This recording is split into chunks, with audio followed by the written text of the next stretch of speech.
So when about?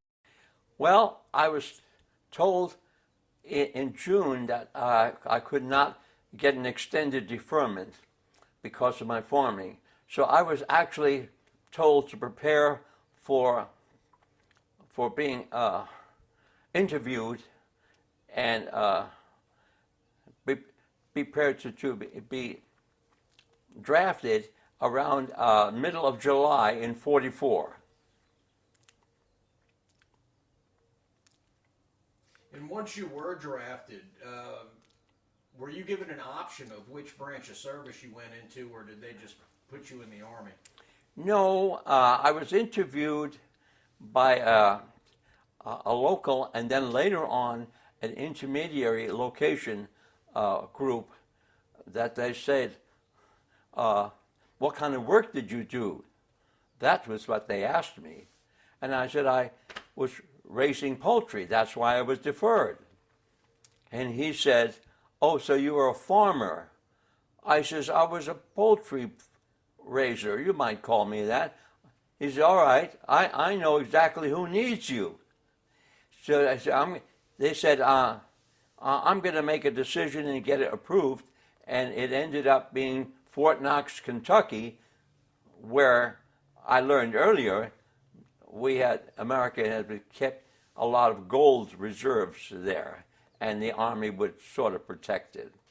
So I was sent to Fort Knox, Kentucky on a train. But first I was sent to Manhattan, and then I was sent to Fort Dix or some other camp locally, and to get on a train to get down to Kentucky. It was just an ordinary train. It wasn't a military train, but I'm sure the Army paid for my ticket, but that's all I knew as I was being shipped to Fort Knox, Kentucky, and I would be received there and received food and received orientation, they called it. So it wasn't long. I don't know how many hours it took to get there, but we arrived at near the railroad station down there, and I was trucked over to Elizabethtown. They called it E-Town in that area. That's the nearest big village close to the big Fort Knox, Kentucky.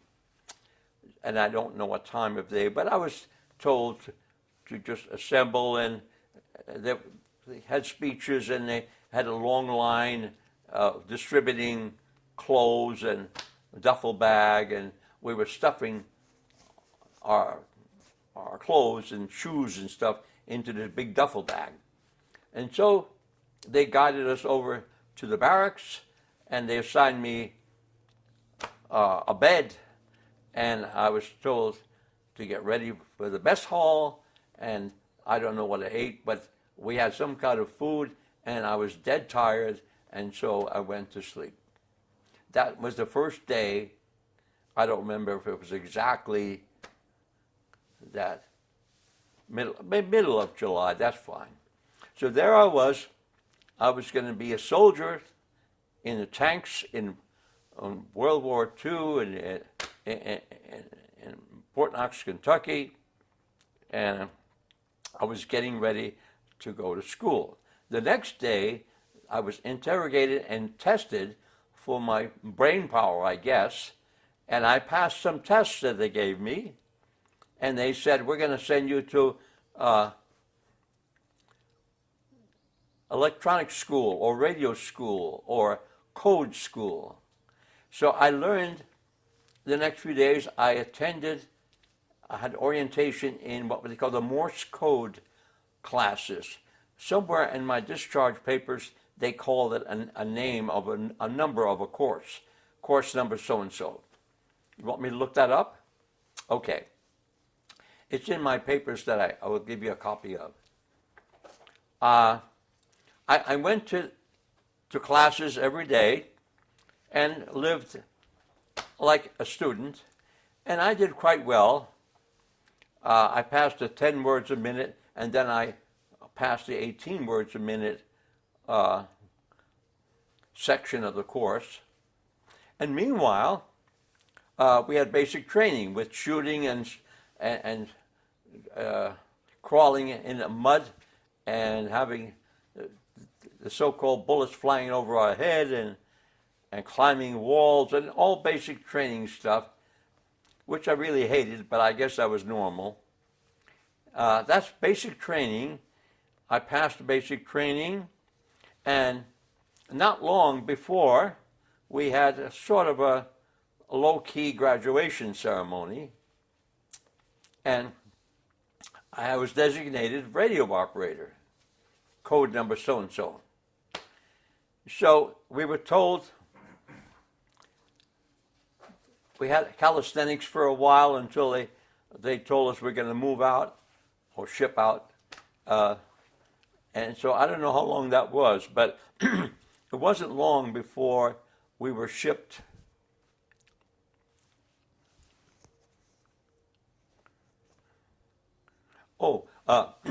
There was a period of time while we rested that there was a local dance at E-Town, and the USO had set up a little snack thing and local screened young ladies to be dancing partners for the GIs. And so I was, of course, in line waiting to be dancing. And so that went on a few times, a few dances. I don't know how many days that was. But it was a very pleasant experience. But I had one scary experience, which was racially scary. Because when I came out of the dance hall, I had been dancing with this very pretty young girl, which I didn't necessarily learn what the word mulatto means. She's very pretty, long black hair, young lady, nice figure, and wonderful dancer. And when I came out of the USO dance facility, some local teenagers met me on the street corner and then said, "Hey, buddy, we don't like you dancing with blacks, or we don't like you mingling with blacks." I said, "What black?"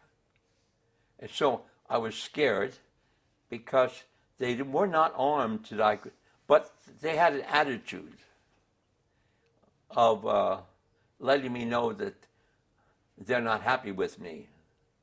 And they mentioned some words equivalent to "don't let it happen again." So I was scared and told my GI buddies when I got back to camp, because there was a bus from the middle of camp out to E-Town, close by. That was the closest town. So I went back to barracks, kind of scared and not knowing if I was going to go dancing or not anymore. But as things progressed rapidly, I was told we're going to move out the next day after that incident. And I continued to talk to my buddies about my experience, and they all dismissed it as not to worry about it because we're going. So that was a scary moment in the war that I remember clearly. Nevertheless, moving on, we went to Fort Dix and up on a train to Fort Dix. I believe we went on a train. And then we were lining up. We were told that the ship is coming into port, and it was called the Louis Pasteur, Louis-Pasteur. It was a passenger ship, and we were told not to worry because it's fast. We were told that they're experienced in crossing the Atlantic, which we were told was full of U-boats, but we were told that they were primarily in the center of the Atlantic, and we're gonna outskirt them. We're gonna go elsewhere. But they didn't want to tell us too much in case we got caught, in case we got sunk, or in case we got caught. So they said, "We're not going to tell you anymore. So just eat and enjoy your dinner," which was porridge lousy British food, pardon the expression. I mean, I miss my mother's soup. Tasty soup. So we said this is war, and to just readjust and be thankful for whatever they could produce for us. So the food was lousy, and then we got out in the ocean, and you could notice the zigging and zagging of this ship as we were told we were hugging the Labrador area, and we didn't see land. We were too far from land, but we were told it was zigging to save our ass and not to complain. So we tolerated the food, we tolerated, couldn't sleep because I was throwing up, everybody else was throwing up. The stench was high, but we were alive. And that's what they said. We're trying to keep you alive and trying to get you over to England somewhere. So we don't know how long that was. It probably was at least a week, maybe a week and a half. But we finally got to the city, and I said, where are we? They said, Southampton, in England somewhere. And then we were collected and counted and told to assemble to be moved by truck over. We have to go on another ship. I don't even remember if we were overnight. I don't think so. I think it was just a lot of hours between arriving, collecting our duffel bags, and waiting and moving onto trucks to get on another ship. And then I remember landing in, and I said, where are we? They said, Le Havre, France. I had never been there before, so I kept asking a lot of questions. Anyway, when we were disembarked in Le Havre, France, we were told that the front needs all of us, and it didn't matter what our specialty was. We just all went together into one kind of a warehouse or barracks or big building. I don't know what it was. Probably the warehouses in the docks of Le Havre, France. So we were told we're all moving as soon as they tell us where they need us the most. That's all we were told. And so we waited to be moved, some here, some there, in France. And before I knew it, we were issued a tank somewhere in the fields of Le Havre while we're waiting, probably 2 or 3 days, short number of days, and we were told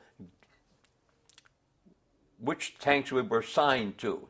They were all M5 Stuart light tanks, but I didn't even know the name at that time.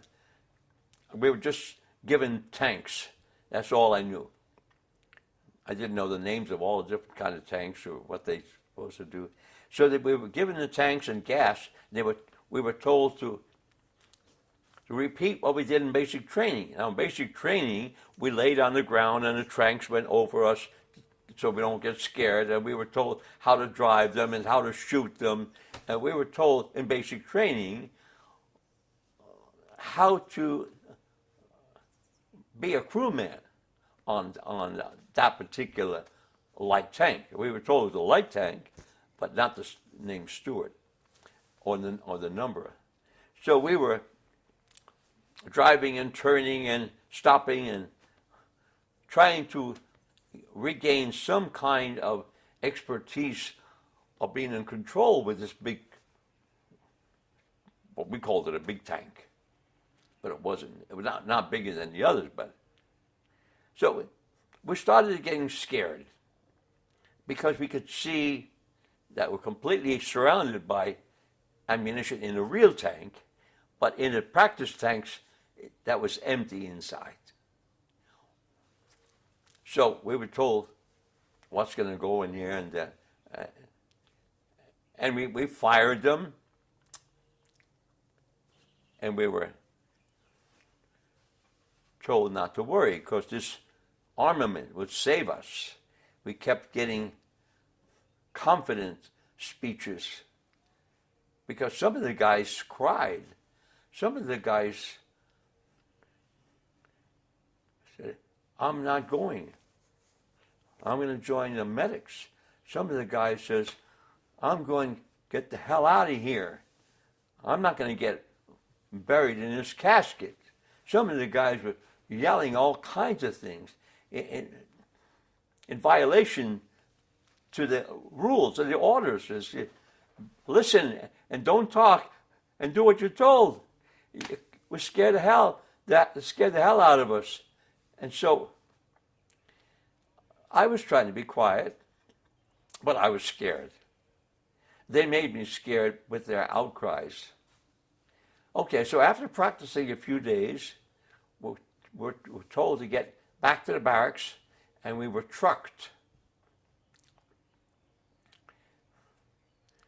to, see, those were like temporary tanks, kind of training or something. We were assigned final tanks, and we were in a parade or in a line driving to wherever they wanted us to go in France. And we went through Paris more than once, Champs-Élysées. We went through big cities like Lyon. And so we didn't know our maps that well to see if we were on a straight heading to certain places or if there were. It sounded like confusion. It sounded like they kept changing their mind, and we were told maybe it's strategy.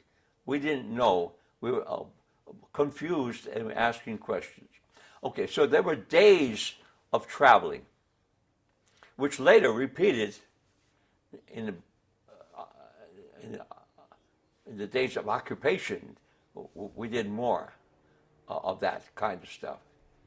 It wasn't long before we started hearing names of cities and forests. I thought the Black Forest. I remember as a kid in cartoons as well as stories about the Black Forest of Germany. They said, no, it's not the Black Forest. There are various forests all over in Germany and France. And so we started learning the names of them, and we were heading north. We could tell by the sun. And people were talking. What was your job on the tank, and where was your position in it? Forward, left, bow, gunner, left. That was like assistant driver, but we both had equal controls. We had a small dashboard of some kind. I don't remember watching it very much. I was always scared and looking out.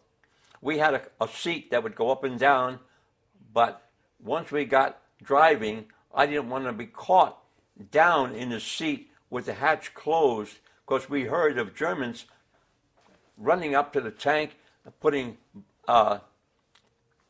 grenades in the hatch. So I learned early, even as we were just driving to a destinations, to sit crouched upward in this, not sitting in the seat down, but on bent knees, crouched up, and I would be like a turkey, moving my head from left to right, so I would not be a good target. So from guy to guy, we were learning, don't do this, don't do that, watch out for this, watch out for that, and I was trying to remember all of it. Scared and confused. So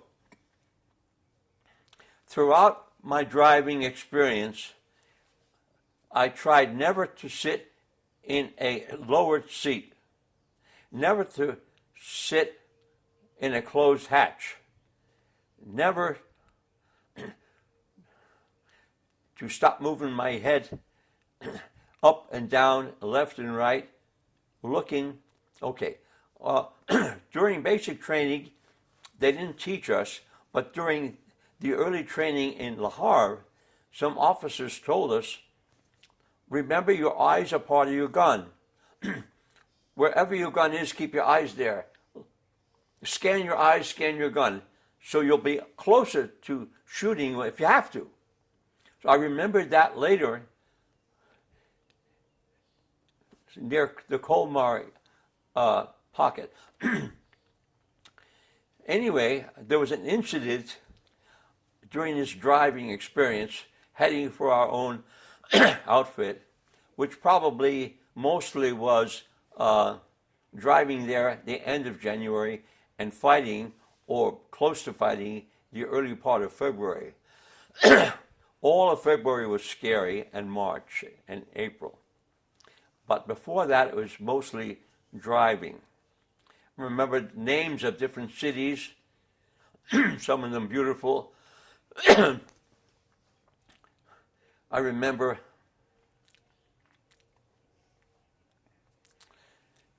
being scared when I saw remnants of damaged tanks along the road.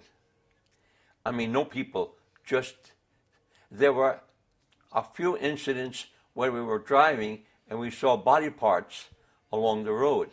As we were entering different farms, I imagine it was still France, body parts, legs, heads, arms. That was very scary and sobering. So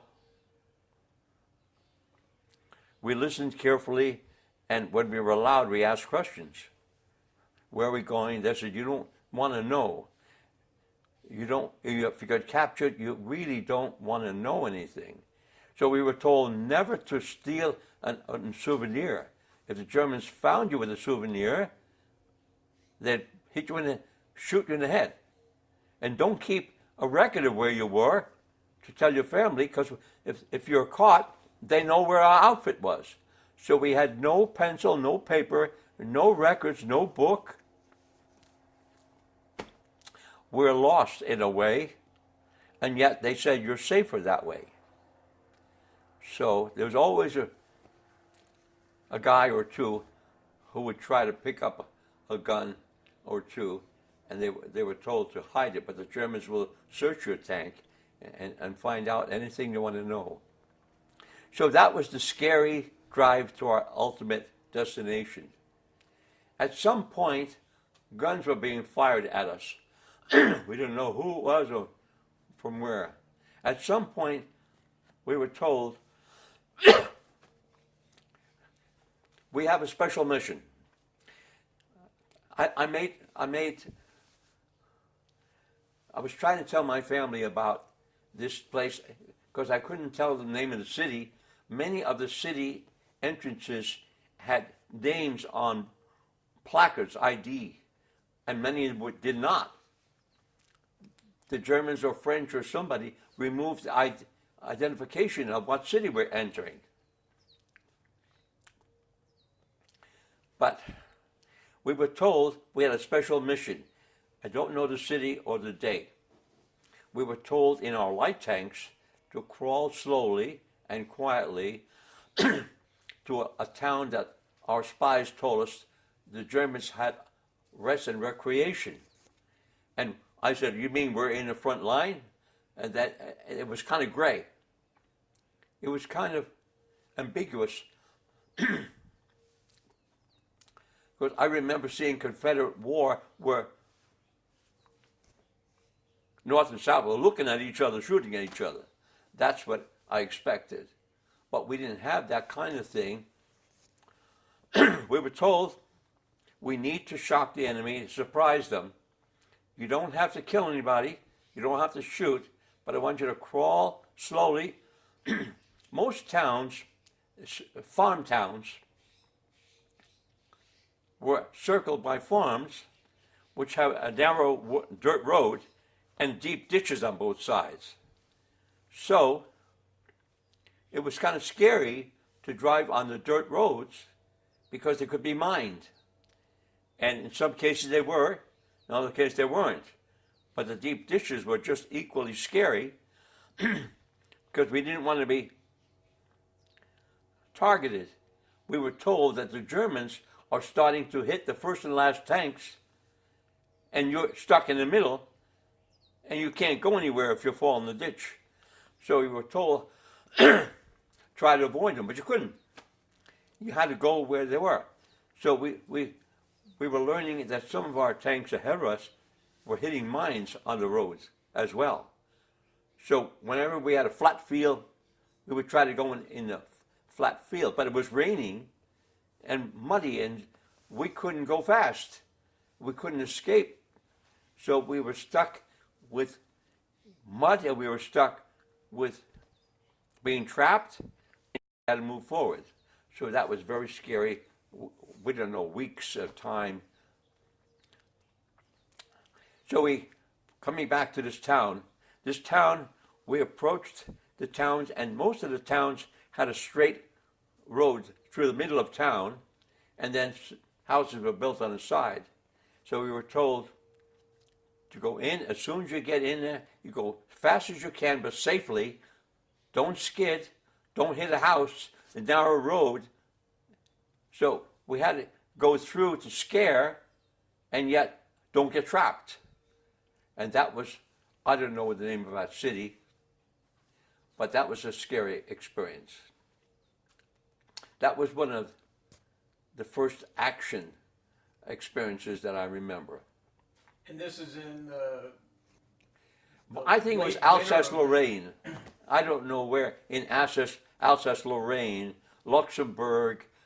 Some of the names were clear, and many of the farm villages' signs you could see were painted over, and some were removed, so we didn't know where we were. And this is the winter of 1945. The February, I think during February, maybe the first part, because we landed about the end or third week of January-ish, and by the time we had the arrival orientation and the tanks and so forth, it probably was a week or two. We didn't keep any records, of course. And the incident that you're recalling right here, had you already been assigned to your permanent outfit yet? Or yes, when we came to Le Havre fields, we didn't know, but we were given tanks which we had to give back because other troops were coming in the orientation, get your hands wet area. And then we were trucked further in and given permanent tanks, M5s. And what outfit were you assigned to? Well, in a way, we were told that we're going to be crewmen in the 12th Armored Division.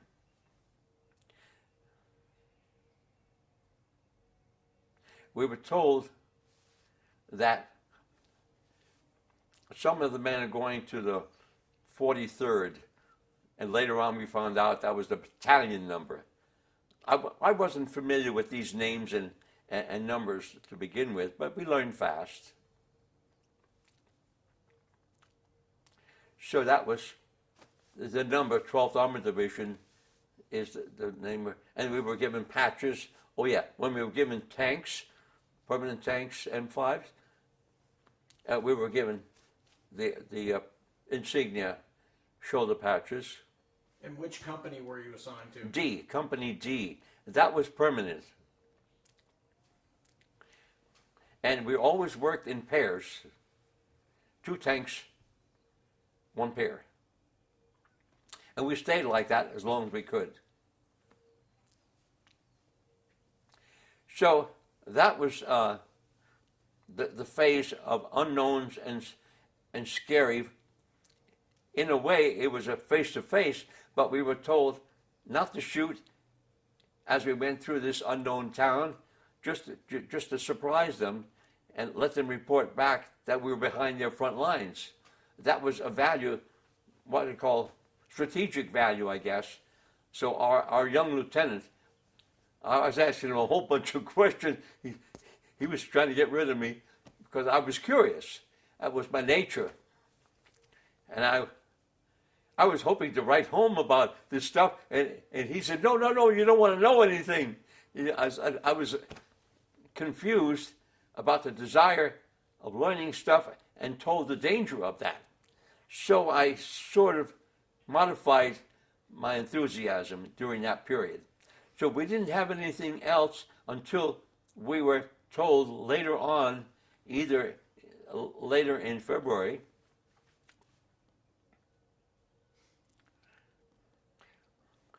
or beginning of March, there was a pocket, Colmar pocket, which was in France, which we had to mop up, and I didn't know what that meant. But we were told, stick together in pairs, and we were going to go there in house-to-house fighting. Some of the streets were cobblestone, some areas were dirt, but in Colmar, that's a very, very old city in France, and a lot of buildings were very old rock, like they were castles or like they were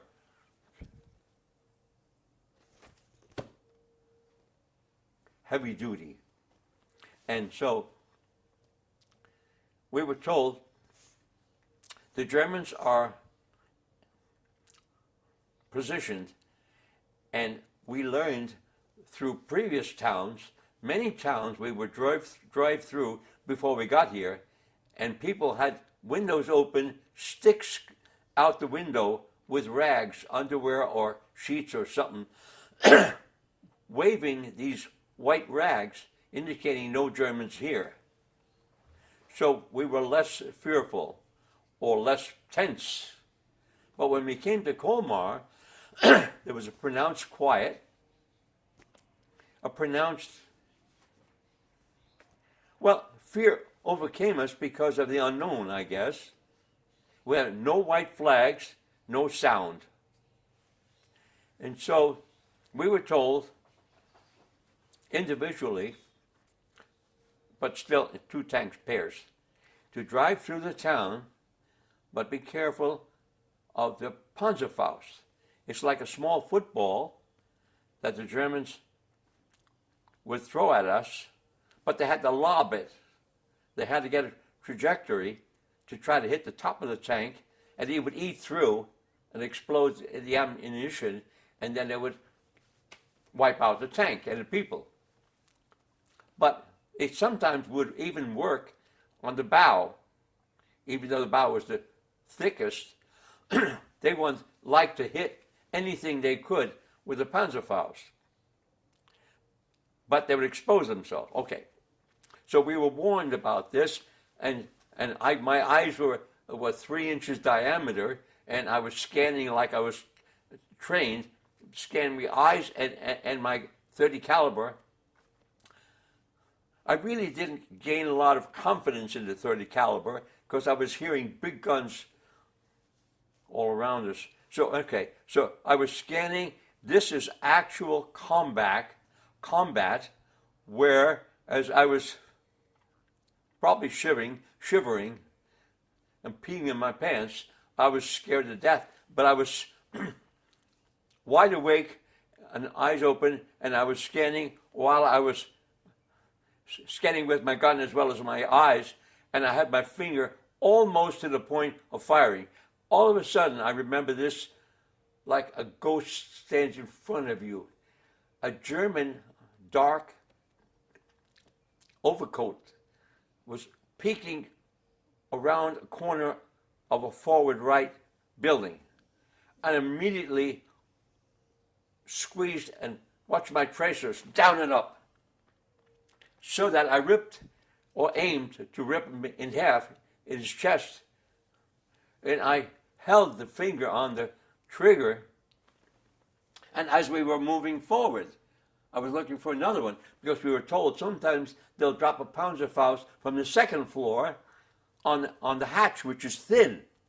Behind and top is thin, so it eats through faster. The Panzerfaust, magnesium, I think they said, eats through faster. So you can imagine, I don't think I had any blood in my fingers at the time, tense. But that's war. Right there and then, we kept moving ahead. And I didn't see the body.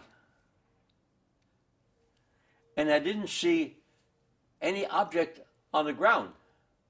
So either I stopped him from throwing it and he ran away, or it could have blown up around the corner, but we escaped sure death. So we kept going, and then we went to other streets, and that was what we kept doing, except I didn't have any close encounters in Colmar, because we had a lot of tanks all over, and we were told we're through. And I don't even know if it was the same day. That was the closest I came to dying, except for throwing up on a ship. Yeah, those Panzerfaust rockets are, I mean, they were nasty, because they'd knock out a Sherman like that, so you can imagine what they'd do to a Stuart. Well, it didn't matter whether it was 1 second or 3. They eat through and they destroy, and that's the purpose of war, is to destroy. So you have to get your attitudes adjusted to the real situation. I don't look at myself as a hero, or I don't look at myself as proud or smart. I was lucky. That's a strong word, lucky. Many of my buddies got blown up. So your attachments to other GIs is kind of shaky, because you don't want to get too emotional if you lose them. Anyway. Well, at the time that you joined Company D, 43rd Tank Battalion, that outfit had just been decimated. But that was just before I joined the Patton's 12th Armored, because part of it was ambiguous to me. I wasn't interested. I wanted to stay alive. Part of it was technical information of numbers that I didn't have a pen and paper to write stuff down. I wasn't going to be tested, so I didn't really pay attention to that, except later my family would ask questions. Then I would try to, study or regain information. But that Colmar pocket was as close to heaven or hell that I came. That was scary, and a lot of our friends, I don't know which ones because we didn't learn numbers, got hit, and my tank didn't. And I think I was lucky in being trained to be not nervous but tense, to the point that the trigger was almost to the point of slipping off, but not.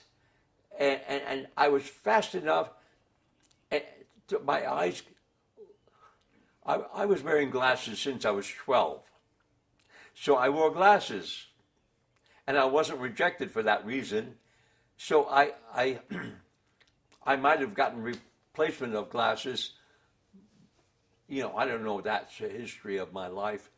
But I had glasses, and I learned to use the tracer bullets as an eye, and quickly I was aimed down so I wouldn't hit the wrong person, and I was coordinated action, I would call it, to rip up. And I see there's a black body, and I was always aiming for the middle of the black body. He probably had an overcoat on, and it was behind a building. I don't even know what time of day it was, but I wanted to get home. Actually, one of the biggest fears in my whole wartime experience was coming home to my mother in a basket. That sight scared me to my genes, to my blood. I wasn't so afraid of dying because there was a good reason and I couldn't escape it. I had to do what I was told because we were told that Hitler and raid Long Island and all these stories that are confusing and motivating. But I didn't want to be wasted on coming home like scrambled eggs to my mother. I knew how much she would cry. I knew how much that would hurt her. And that's what I feared the most. It's not exactly a hero, but that's me. How well suited was the M5 for the role y'all were playing? How, you mean how roomy? How well suited was it? I think what saved my rear end is speed. I was learning how to zigzag, learning that might save my life. So when I was practicing at Fort Knox and then when I was practicing at Le Havre, and we didn't practice much when I got my tank assigned, but I learned that radio operators were safe because they're behind the lines. I was not worried about how to drive the tank until they said all troops are now tank crewmen. That scared me. In not Le Havre, but a little bit later when they were assigning us tanks, we were all the same. And some were assigned bigger tanks, some were assigned smaller tanks. But you see, I had to quickly try to remember all that I learned. I never drove a medium tank. I only worked in Fort Knox with Stuart light tanks. They could have been M3s, they could have been M5s. I didn't know those numbers, I didn't care. But we were issued M5s. And so, how to sit in that open hatch, how to avoid snipers, how to avoid hitting a landmine. You try to go in the same tracks as the previous vehicle. And so you have to be out of the hatch studying the road tracks. We learned how to survive by so many memories of what to do, what not to do, and we couldn't write them down. So I was lucky, very lucky to come home alive, not one scratch. And so somebody said, "Did you get a Purple Heart?" I said, "I don't want it." In fact, some of the guys who were a little bit heavier, when I'm going to tell you about the right track got hit. So some of the guys, when they were escaping the open hatch seat, they got hurt because they were a little heavier, and they rubbed their shoulder or rubbed the arm. Now, it was not sharp screws or anything, but it was narrow. And I was lucky to be skinny and short. So that's another good thing. Ate a lot of vegetables, my mother said. Not because of the tank. It was healthier. So, okay. At some point, somewhere near Colmar, we were told to move, and out of the blue, something hit my right track. And of course it damaged it, which means to me, get the hell out. So I jumped out like a frog, quickly out, and on all fours, I was on the ground trying to find out where I'm going to hide behind. The right track was hit. I don't know what hit it. But the tank was not moving, and I wasn't going to be in it if it wasn't moving.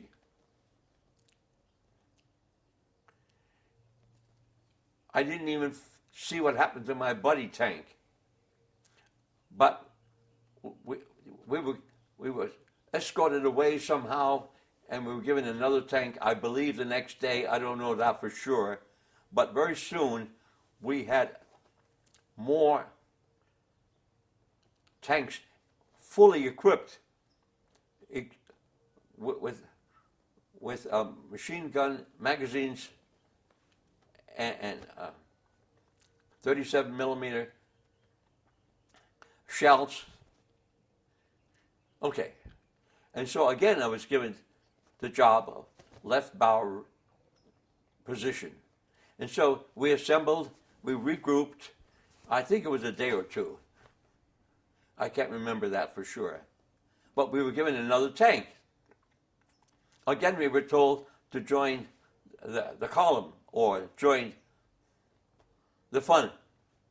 And so, within a few more days, the new tank got hit in the right track. I don't know how or what it was. Again, I scooted out. That was 2 tanks in a row, never scratched. And we had, I think we had just finished the Colmar Gap exposure. And so we were moved to some other camp and kind of an R&R or something. We were not shooting for a couple of days. And then we regrouped after the Colmar Gap. We were told we have to head for the Rhine. Well, did y'all get another tank after the second one was hit? No. The second one was hit, and then we were removed from the tanks. We were just moved elsewhere. So I think we were moved in trucks to a place where our soldiers were with equipment. I was not given a third tank. Not yet. We were moved. Anyway, we were told that we have to cross the Rhine because we were on the French west side. And we were told the generals were undecided. Later on, we find out they were arguing with each other. Why and where. So, I'm going to describe the city where the Rhine River was in front of us, and we were told we have to stay safe, hidden in small groups. I don't know if there's a forest there. I don't know what town is there, but near enough to the Rhine River, we found out that the Germans kept blowing up all their bridges so we couldn't cross the Rhine River to get to the German side, which was the east side of the Rhine River, which is a snaky river, but there's an east and a west side. So we didn't know the strategy really, but we were told we have to cross the Rhine. And the name of the city was Remagen. But you could hear and see the Germans were lobbing in from far away all kinds of munition at one particular area, which we saw was an unusual bridge. And we learned the name was Ludendorff. Not Remagen Bridge, but Ludendorff Bridge. Very old rock and arch steel, a massive bridge, and bombed from all sides for a long time. We were told for weeks we weren't there, and they wanted us to get the other side. But the Germans had blown up almost all the bridges except that railroad bridge, which they kept trying to do for a long time. In fact, while we were there hiding in small groups close, you could hear bombardment all the time, mostly against that bridge by the Germans, so that we couldn't cross. But we had engineers in the 12th Army Division who snuck there with planks. And they put planks on the railroad ties, which is one track. that was still standing. Originally they built it with 2 tracks coming and going, but that was blown up. But part of the Ludendorff was so strong that the Germans kept sending scouts and river patrols to put mines. We were told, don't shoot, don't make any noise where you were, because we were hoping to hide. Although the bombs were around us, we didn't see any Germans there because they were firing from far away, except our spies caught and shot a few swimmers who were trying to put landmines. But a lot of action to try to blow up the bridge, ongoing. So we stayed where we were. Meanwhile, on these planks, we were told that we have some units crossed. We didn't see them, we weren't close enough. But some of our men and equipment kept coming across the railroad ties on the planks to get to the other side and establish a beachhead. Meanwhile, we were waiting for our combat engineers to build a combat platoon bridges. They were building a few different kinds, but the Germans weren't aiming at the pontoon bridges. They were aiming at the big structure which could cross bigger tanks and a continuous stream. I was worried later on when I was crossing pontoon, I was worried we'd sink inside of our tank and drown. After surviving guns, we would sink in our own tanks. But they were good bridges. So, throughout this storm, we couldn't really think clearly, but we tried. And we were told to keep quiet. Don't dare shoot a gun. Don't poke your nose out. Stick quiet. I don't even remember if we were covered by bushes or trees or anything. I can't remember that because my fear level was up, worrying about one of these shells is going to hit us. At some point, they said, okay. We started to go towards our pontoon bridges, and finally the Germans had a secret weapon that Hitler himself, we were told, is saving as a secret weapon to use elsewhere, a V2. And they kept exposing the idea that they had this secret weapon on that Ludendorff Bridge. And it kept getting pounded, and during this day or so, it finally collapsed. And then we crossed on a pontoon bridge, and we reconsolidated our forces, and I don't even know where that was.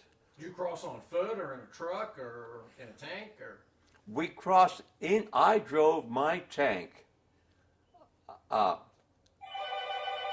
across a pontoon bridge, across the Rhine River. Hang on until I finish. I'm not going to, I have 2 recorders. Okay, hold your story until that's finished. Yeah.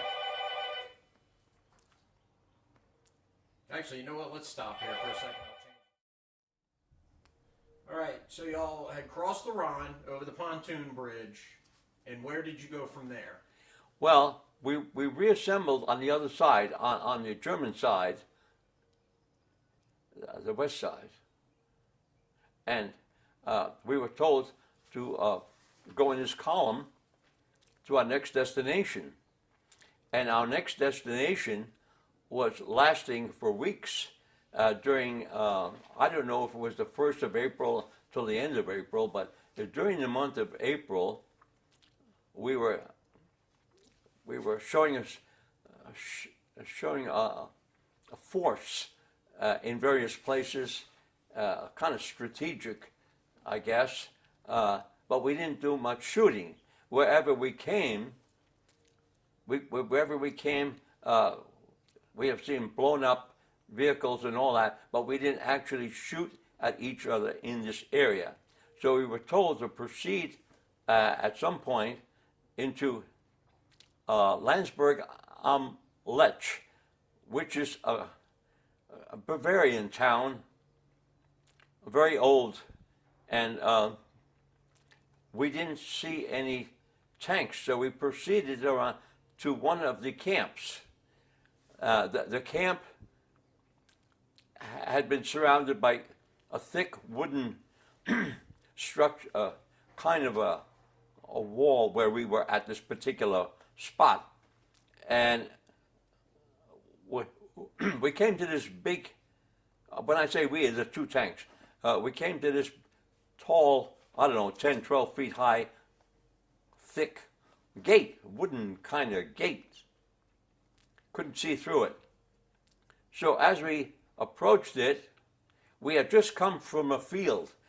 We had been driving for quite a few days through muddy fields because we were told that the roads were mined. So we went through the fields, and it was cold and it was rainy, and we had tanks were full of mud.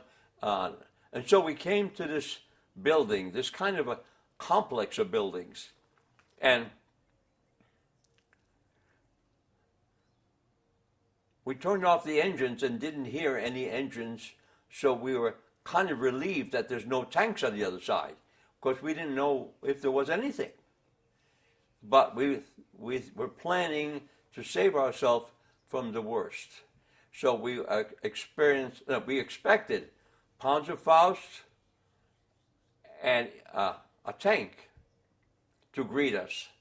So we dismounted from our tank and we approached it from the side, and all of a sudden we saw the gate starting to open. Well, that scared the hell out of us, because the gate started to open by itself. We didn't see anything else except the gate starting to open. Within a few seconds of waiting, it seemed like a lot longer than that, but there was a stick sticking out with a piece of white cloth on it. That was good news, because we said, all right, that means no crowds. And so we kept waiting behind our tanks, and as we waited, the gate opened up a little more, and the stick and the white rag kept coming out further, and then we saw a hand holding the stick, and we said, maybe things are going to be okay. I mean, a lot of ideas went through our heads. So a man came out, slowly, in the stripes, in the Jewish, I call them pajamas, striped blue. And when he came out, one of us from my tank searched him. Didn't know if he was a booby trap.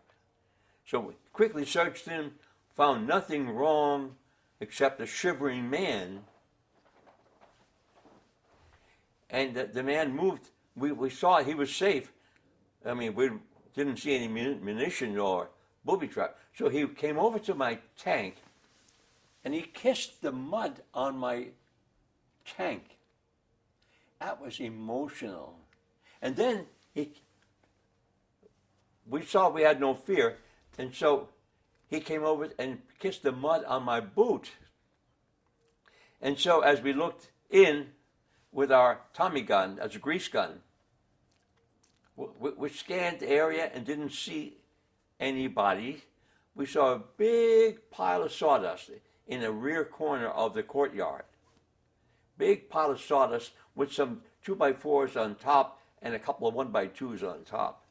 And we said, what the hell is this here? You know, and we said, this is out of place. But when we went closer, it wasn't sawdust. It was body dust from the crematorium. And there weren't 2x4s. It was bones, fragments of arms and legs. That was sickening. So we saw nothing to fear. So we said, let's get the hell out of here before they come back. And so we were ordered to to go elsewhere to be backup support in another, what we call Koffering, German word, Koffering camp. I think that was the name of the railroad station or something like that. Anyway, they called it the Koffering camp. It's my gardener. Stop.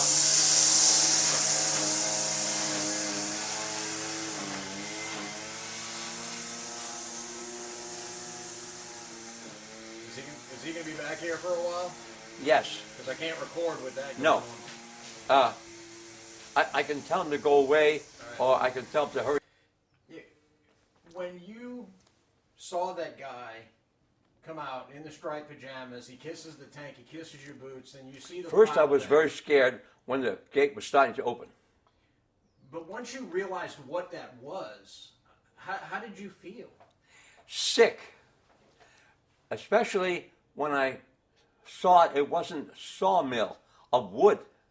Especially when I saw close that it was pieces of bones, not 2x4s and not 1x2s. I mean, I began to realize quickly, because, I was attentive to being shot at. I was critically sharp or peaked. So I didn't smell any rotten smell. I guess ashes are beyond smell. So body ashes from the crematorium there were probably a couple of days old. Probably wasn't any cremations going for a few days. So I didn't smell anything. That's why my first idea was, I've seen wood shavings. I've seen sawmill. What do you call wastes or something like that from a sawmill. But the idea came to my mind because I wasn't used to the idea of mass cremations like that. Okay, so you can imagine I was extremely scared and sick and confused and surprised all in one. Did y'all know anything about the concentration camps or about the I wasn't extermination interested camps? in learning history. I was not learning about concentration camps while I was in Fort Knox. I was not learning about concentration camps during throwing up across the ocean. I was not told, except what I had to know for that particular day. Not surprising at all. I wasn't home in high school reading newspapers about what was going on. No, I didn't care to learn. So therefore, it made it sickening, more sickening. I think it would have softened the blow if I kept reading the newspapers about what's happening, because it's ongoing. Remember, I was concentrating on the farm, which we had extremely busy the months before. In fact, my father said we don't have we hired a man, and there still wasn't enough help. So we were extremely focused on top priority causes. That's why I didn't know. And if somebody wanted to teach me, I probably wasn't interested, because I was trying to avoid getting in the army. I wasn't a hero. I was a scared kid. But I knew it was important, especially when they said Hitler wants to be in New York on Long Island. What? Okay. So does that answer your question enough? Was he the only person that y'all saw there at Landsberg? Yes. I did not see any body. I read later that they had just been removed that night before. The fact is that we didn't speak enough German to ask him, but I'm sure one of the officers interrogated him. We were told to move on. So I later learned that the Germans had removed all of the dead and near dead, even those who were dead, because they didn't want the Americans to find them, to make a big deal of that. And so there was no living people or dead bodies in the courtyard. So actually, it was not really true that we liberated it, but that's what the historians are. And you're a historian, right? Yes, sir. Okay. The historians wrote that we liberated it, and that's the truth about what I and what my two tanks did. In a way, I wasn't the leader of the two tanks. In a way, I sort of became the person to sort of suggest that what we should do. Because we had radio contact, told us what to do, but sometimes at the location, somebody yells louder than the others. So we had fears, but a different kind of fear. It wasn't the Colmar fear. That was deep. Okay, so aside from what I learned, that's what I remember. And where did y'all go from there? I don't know exactly. We were told to follow the lead tank.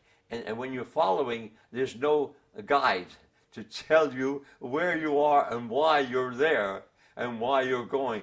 See, there was a dearth of explanations, which, had I known that Joey needs this information, you guys, I got to tell Joey what we were thinking. But the truth is, they kept us from learning too much. So anyway. And y'all were constantly on the move, too. It's not like y'all That's were right. staying in one place for Okay, an extended so period. I'm going to say, I'm going to put that down. If you want to resume,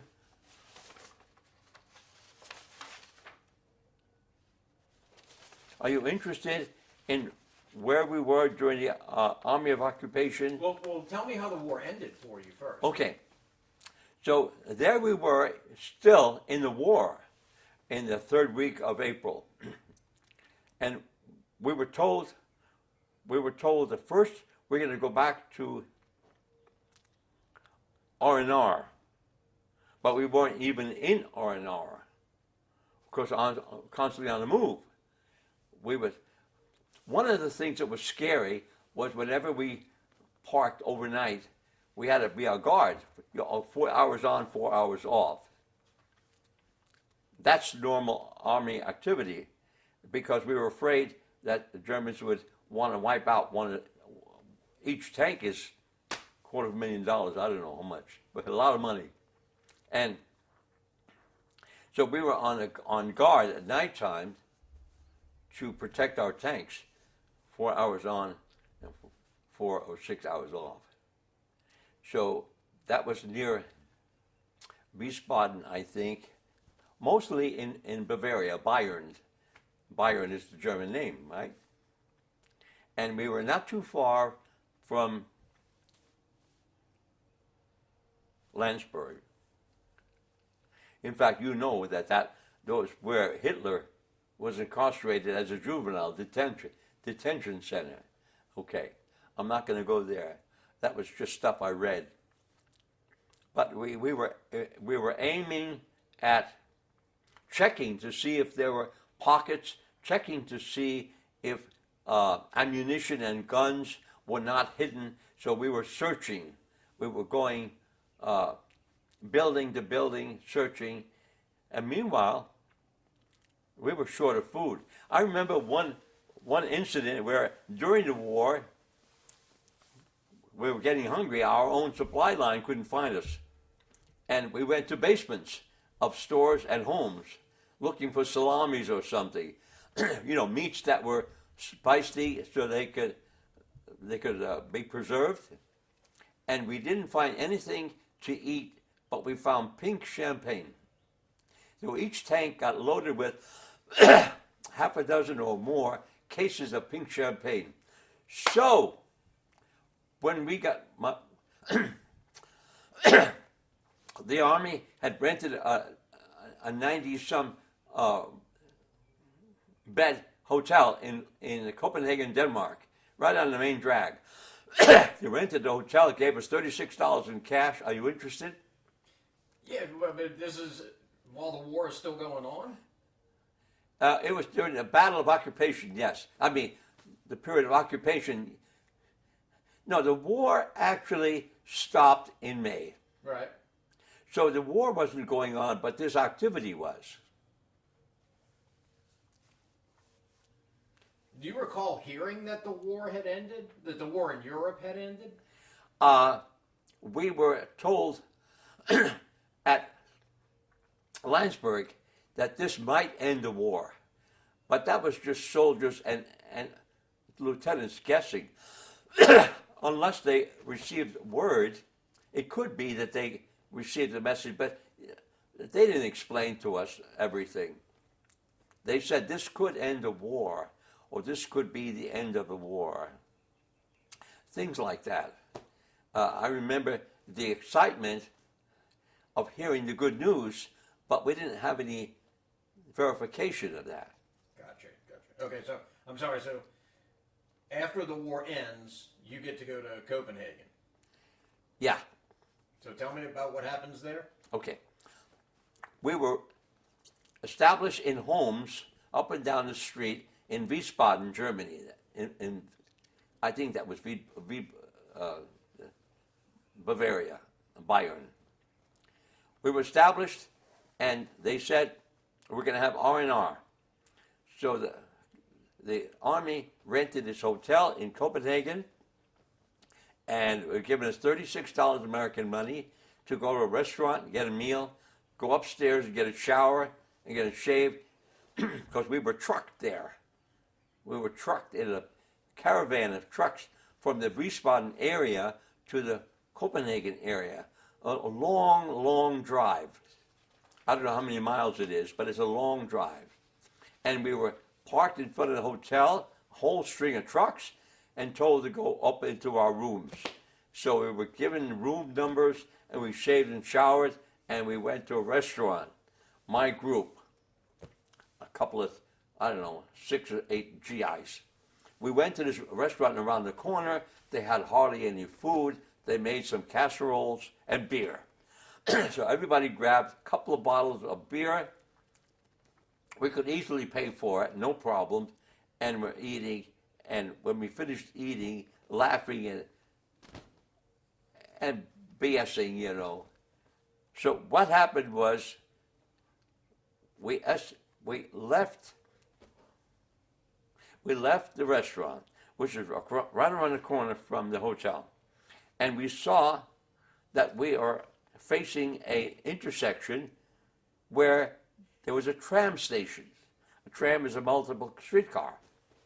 And standing in front of the intersection, 20 feet in front of us, was a whole bunch of beautiful, long, blonde-haired, pretty, blue-eyed girls, teenagers-like. And so I looked over one of them, don't write this down. I said, boy, look at the knockers on that one. And she turned around and she said, do you really think so? British. So that means that she knew what we were talking about. And that shocked us. I mean, that was shock and embarrassment. And so we went over there and we asked her, where did you learn to speak English? This is Denmark. So she said, we went to school. We learned the English language so we could be, getting a better job. And so that was chit-chat. And so she waited until the tram came, and she says, we're going to meet you in front, my girlfriend and I are going to meet you in front of your hotel around the corner tomorrow morning at 9 o'clock. We're going to take you to the aquarium in town.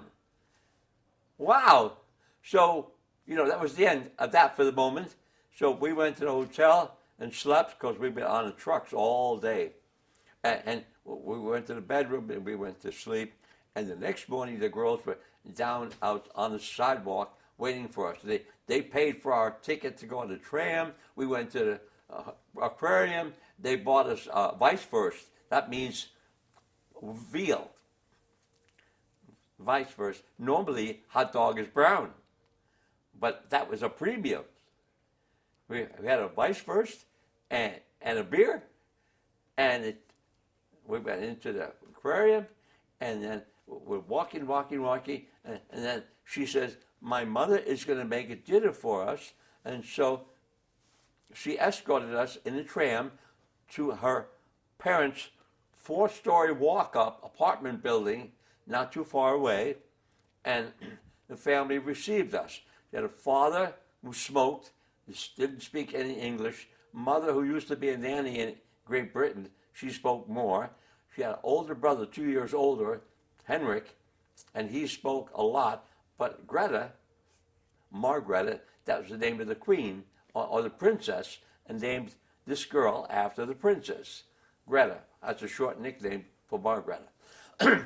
So we got introduced, and my old Slavic way, I gave everybody a hug, men and women. We sat down to eat a simple casserole dinner, another beer or two, and then we decided we had to go back to the hotel, and the next morning they're going to pick us up. So we went back to the hotel, but Greta, the young lady, and her girlfriend, and me and my GI buddy, who had attended the dinner, we wanted to go back to the tram, and we would go back to the hotel, my buddy and I, and then the girlfriend would go back home. Okay, so we walked to the tram station. Too late, the last tram had gone. So we had to walk back to the family apartment. We walked upstairs, knocked on the door, and they were already in bed. We had to explain our predicament. They said, no problem. Everybody in that family, maybe Denmark, had a single bed, man and woman. Everybody. Brother had his own bed, sister, mother, father. If they wanted to make love, they get back in one bed. But everybody had their own bed. So the brother gave my buddy his bed, and Greta, who I liked, gave me her bed. So in the morning, we didn't have anything except a bottle of beer. And we ran down, got our buses in front of the hotel, and we went back to Wiesbaden. Then I sent her a thank you. No, I went back to Wiesbaden's commissary, and I bought nylon stockings for Greta and her mother, and I bought a carton of cigarettes for her father and her brother. So we thanked them. I wrote a letter. My wife saved every letter that I sent to her for the 2 years when I went back to the States and went to school. Beautiful blue envelopes that she sent me and that I sent her. Anyway, we sent a thank you letter and the gifts. And then they sent a thank you for the thank you letter. And that continued ping-ponging back and forth until we were allowed to go home. And we continued for 2.5 years writing back and forth. Then I asked her to come to the farm in Long Island. Meanwhile, I was going to my Aunt Sophie in Manhattan to go to 2-year free college from the service. We got $90 a month and free college. 1 month of service, 1 month of school. And that continued. She came to the farm. She liked me but didn't like the farm. So we got married a short time later, had kids, and then here's Mr. Balfour. Now you actually spent about 14 months on occupation duty. What was your job? What were you doing? The main thing we were doing is going in our tanks on excursions. I called it verifying safety or show of force, or we traveled a lot checking different places if there was any ammunition, if there was any secret activity. Our army of occupation was search. So we kept coming back to Wiesbaden. We went to Garmisch-Partenkirchen. Did you ever hear that? We went to Innsbruck. I have a whole list of cities here we went to. And what was in the months and year following the war, what was the mood among you and your fellow troops? What was the mood among the civilian population?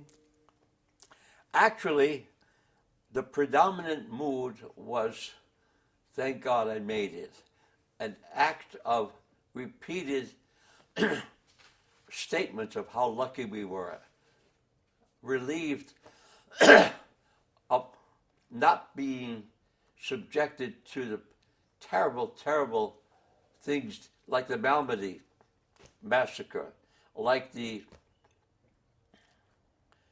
V2 bombs, like any of those things.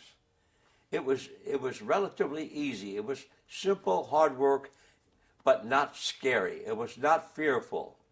We were looking forward to going home. And when did you go home? I think it was July 46, in various steps. And were you discharged fairly quickly once you got back? Yes, no. I call it trickery. We were being interviewed by officers in Fort Dix, New Jersey, and I was just anxious to go home to my family on the farm. I was so happy to be alive and to be in one piece and going home. So I tolerated anything. I tolerated everything except one thing. When I was in this joyful mood and not the liberating officer, but the officer interrogating us on the way out, he was asking me,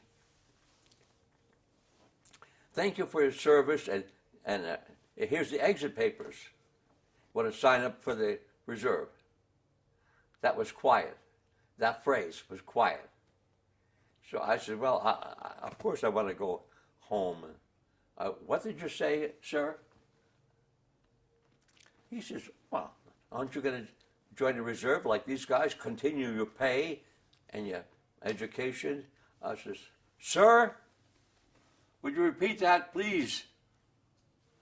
I mean, I was angry, but I had to keep my respect. And he was insulting me. He was saying stupid-ass things that insulted me, and I was angry. And I said, sir, do I have to?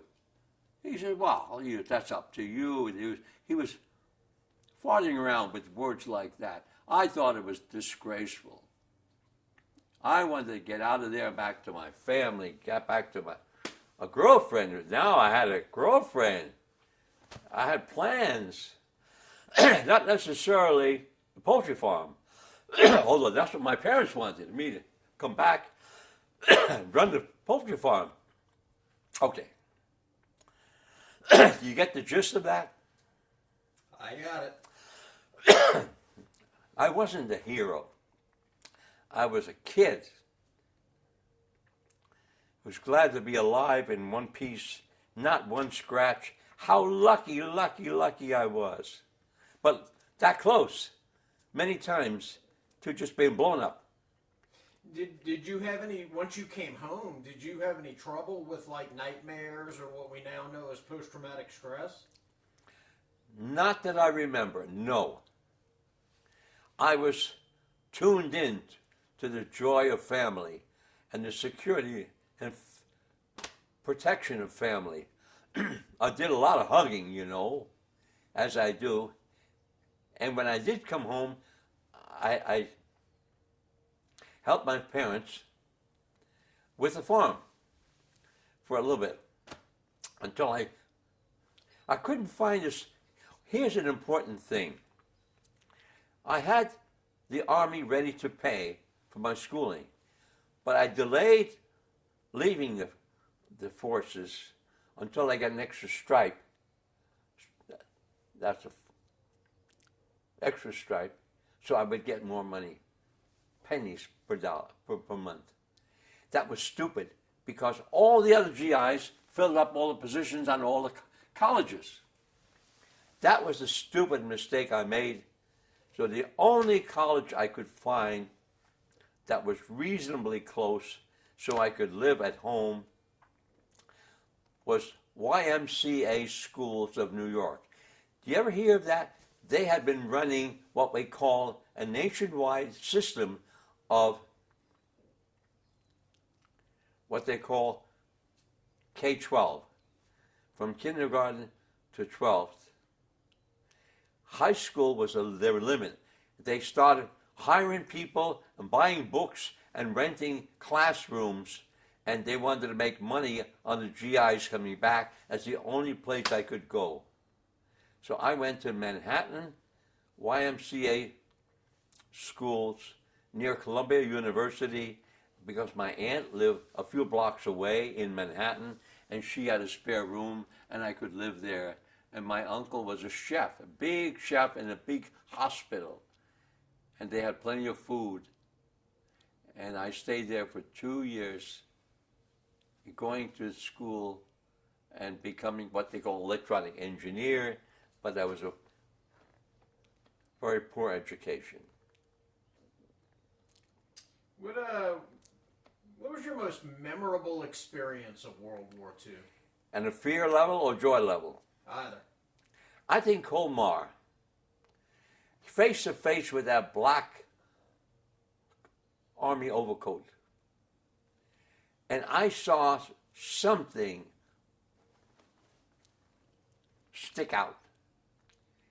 I don't know if it was a gun, I don't know if it was a bazooka, I don't know if it was a Panzerfaust, but I wasn't going to wait. As soon as I saw anything black starting to come around that building, I had that finger pressed hard, and you're not going to get me attitude. That was the scariest. Of course, I didn't like the Atlantic Ocean. I didn't like a lot of things. I didn't like the Landsberg Gate opening. But you see, the worst fear I had was coming home in a basket. But the worst experience was that first black image coming around that corner in Colmar pocket. I just have a couple of closing questions for you real quick. I'll find some pictures later. Okay. Why did you personally fight in World War II? I was drafted. I didn't want to go. I didn't volunteer. I didn't want to go in the tanks. I didn't want to go anywhere. Why did I go? I was told I had to. It was the law. And a frontline officer has the right to shoot you if you don't do something on the front line. Go ahead and do what he says, even though you could be killed. You ask me, why did I go into war? I was forced. I was scared and told I had to. I had no option. Draft is war. Draft is necessary for the country to survive. And there's no room for cowards. There's no room to have any excuse not to fight, protect the guy next to you. I wasn't exactly patriotic. I was just scared into it.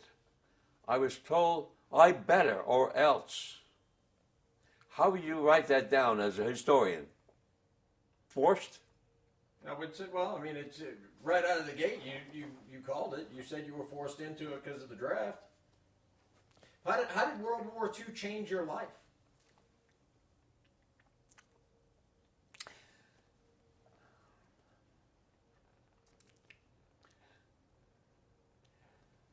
I got to back up. When I was a nerd in school, I was getting A's and double A's.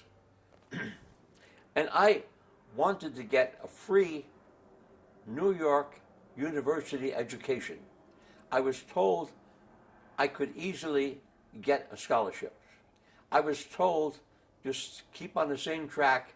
My mother had taught me how to learn, stay on that track, and I could take the schooling as high as I could handle. Even an extreme PhD or easy, any degree. I was told that that was the law in New York State, that if you earned it, you will get a free education, as long as you keep earning it. That was what I missed so much when my father got sick and forced us to move out of New York City. I lost my scholarship in New York City schools, which would have allowed me to apply for state university protection and education. That is what the World War II stole from me. Not that they removed my father, but that the war, in all of its intricacies, kept me from pursuing that goal. Oh, we had no money. My parents couldn't spare $100 for any reason, so I would never get an education beyond high school unless I got a scholarship. So the World War II almost ripped me to pieces, but it gave me a chance to get an education. However, during my own stupidity of allowing the Army to hold me for another 3 months, wiped out my chances of getting a decent college. So that's a plus and minus of World War II. And if it was you, which of those would you call the most important? The education, the free education, the loss of scholarship, all of those. To me, the free education would be the most important. Well, since I came back alive and I did not come home to my mother in a basket, the free education was good. But see, I screwed it up. I did not get a good free education. What does your service during World War II mean to you today? I am told. Don't move. Don't move. Stay where you're at. No, I'm not going to look at any words. I want to show you that. I know, but you're bringing yourself out of focus. Okay. I need to get you back in there. All right. The question is a tough one. I learned to look at pluses and minuses. I learned to say, before I make a conclusion, make a fair evaluation. So I find good things like free education in a new way. I lost the old one. I met friends, but I lost them in the Army. To this day, I have accolades of respect. I have a friend who bought me a World War II cap. So he says, wherever you go, wear it. I have the Holocaust people found me by accident, completely by accident. They have scouts all over the country looking for Holocaust survivors or people involved in concentration camp in some way. What happened was, here in Ventura, my radio failed. I took it to a video repairman here in Ventura, and he was Jewish. He was born in Israel, and was running a shop, a automobile video repair shop. His daughter was hired by the Holocaust Museum, Memorial Museum, that they were starting to make here in Beverly Hills in the Western Division. The Western Division has been working on staffing and finding individuals who in some way participating in some activity dealing with the Holocaust. So while I was waiting for my car radio to be repaired, his name is Zaid, Z-A-I-D. Carl Zaid says, "What you been doing?" I told him, "I'm recovering." And he says, "Where were you born?" We were talking simple little discussions until one point I said, "Yes, I was in the Army. I was in Europe. I was in the Battle of the Bulge in the tank." And he looked up and he called his daughter, who's a scout for the local branch of the Holocaust Memorial Museum. And she called me right away. She said, "Can I come over to your house and talk to you?"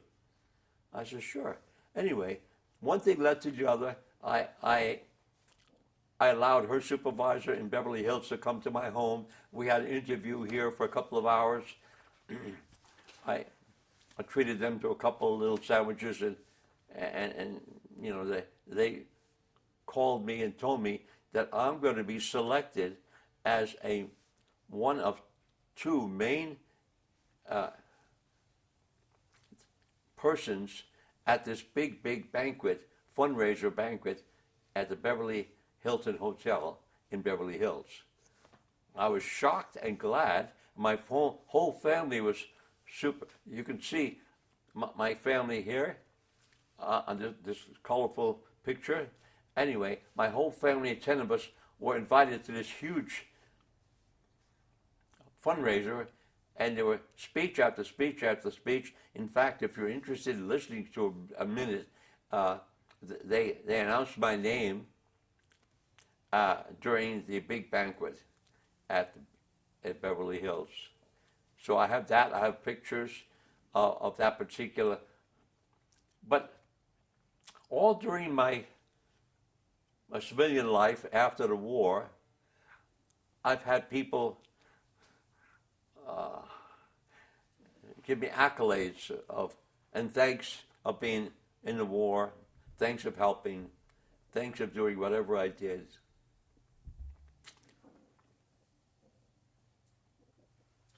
Well, Mr. Al, I think that's a good place to stop. I appreciate you taking the time to talk to me today. I didn't mean to keep you tied up for 3 hours. I enjoyed meeting you. Joseph, you're an amazing man. It's Joey, it's not Joseph. All right, Joey. Only Mom calls me Joseph if she's angry. Yeah, like my mother called me Albert. If I'm lucky, it's Sonny. Right. All right, I'm going to go ahead and stop it right there.